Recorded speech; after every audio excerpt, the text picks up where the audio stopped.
The payment profile is closed when revenue has arrived in AdSense, but AdSense has been closed. Identification it has been completed. It means that the PIN has been verified, and once the bank is attached. Perform this procedure, you have to log in with the same Gmail with which the payment is made. Profile should be closed. If you are working in Google Chrome, your corresponding Gmail option will appear on the right side. Click on the one you have logged in and there's a window to go to Google account on the left side. After opening payments and subscriptions, click on it and a window will open. Manage payments methods. After the window opens, you have to click on settings, click on last payments, profile status below that in blue color, close payments profile, then continue, then close payments method. Click on your payment account has been closed. You can open a new payment account for 21 days after closing it.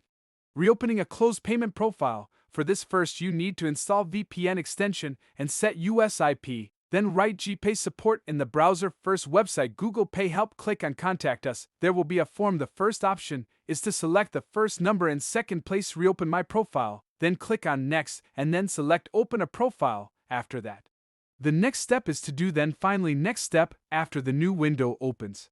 Click on chat. The first option will be named. Give anything. Select no in the second and third option. Then in describe your issue. Reopen my profile. Finally submit.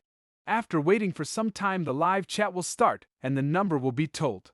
That is, after so many people, your number is there. Dear sir, please reopen my closed profile. After some time, your profile will be reopened.